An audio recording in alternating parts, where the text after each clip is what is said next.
Salut à tous, Daryl Voice, le fils de papa.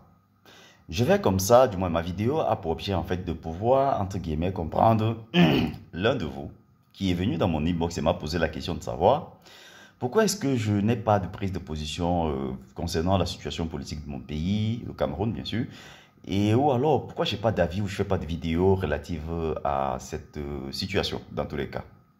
Là, je vais te répondre simplement, hein, mon cher ami, et puis ce sera plus facile pour moi de comprendre quelle est toi-même ta position, et je pourrai facilement te donner ma réponse, parce que là, ce sera plus clair.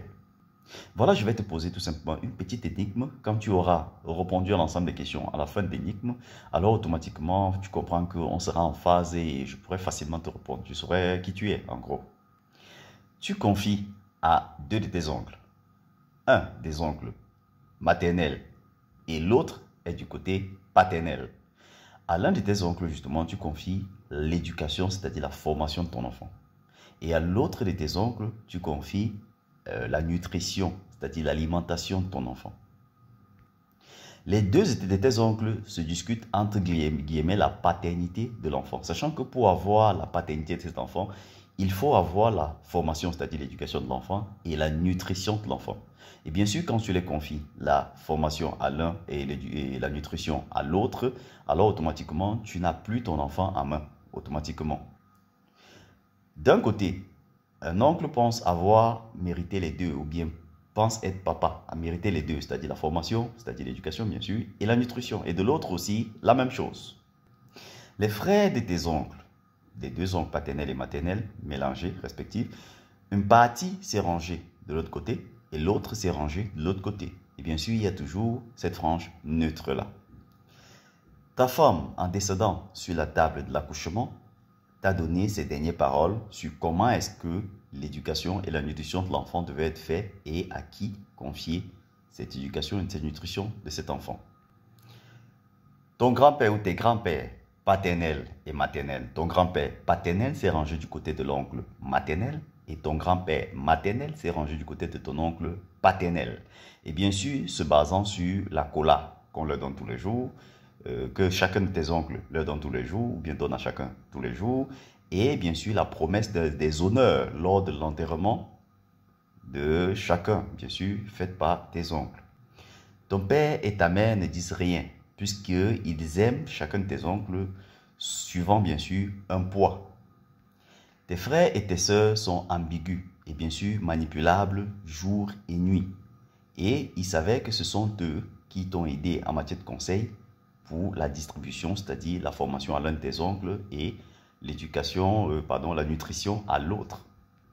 Les chefs du village, côté paternel et côté maternel, ainsi que les notables de ces deux villages, ont peur respectivement de chacun de tes oncles qui sont belligérants, c'est-à-dire antagonistes, qui discutent. Et bien sûr, ils ont aussi peur des oncles qui ne sont pas en discussion, du côté paternel et maternel, mais qui sont neutres. Et maintenant, réponds tout simplement à ma question. Fais-toi aider par tout le monde. En tout cas, tous ceux qui suivent peuvent répondre à la question, mais toi, je t'attends particulièrement. Je veux savoir qui sont chacun de tes oncles, à qui tu as confié quoi. Identifie et adresse chaque personnage pour ton pays, respectivement, et donne ou justifie la réaction de chacun. Maintenant, face à la situation de dispute de tes deux oncles, que feras-tu? Vas-tu permuter les attributions que tu as données à chacun, c'est-à-dire à l'un de tes oncles la nutrition et à l'autre la formation, permuter bien sûr. Vas-tu prendre l'attribution de l'autre et donner à l'autre, en laissant bien sûr l'autre bredouille? Vas-tu laisser tes deux oncles antagonistes discuter tout au long de je ne sais pas quelle période, sans toutefois réagir? Vas-tu écouter les dernières paroles de ta femme décédée sur la table d'accouchement, étant donné que tu ne les as pas appliquées? Bien sûr, il faut tenir en compte que l'enfant que tu as confié l'éducation, à qui tu as confié l'éducation, l'un de tes oncles, et la nutrition à l'autre, a actuellement faim et a mal aux dents.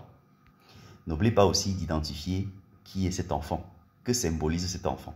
Et bien sûr, voilà, quand tu auras répondu à cette question ou à cette série de questions suivant l'énigme, je pourrai savoir quelle est ta position, puisque je vais voir ton écrit en commentaire et je pourrai faire une vidéo spécialement pour te répondre par rapport justement à la situation politique du pays. Et bien sûr, tous ceux qui me suivent peuvent facilement répondre à l'énigme en commentaire.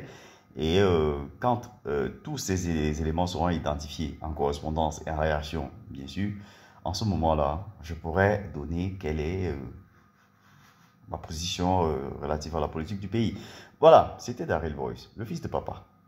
Ah voilà, j'oublie toujours. Voilà, la seule chose que j'oublie toujours, c'est partager, on dit quoi, annoncer? Non. Activer la cloche de notification, voilà. Voilà, commentez, j'ai déjà dit, et abonnez-vous. Daryl Voice, le fils de papa. Merci.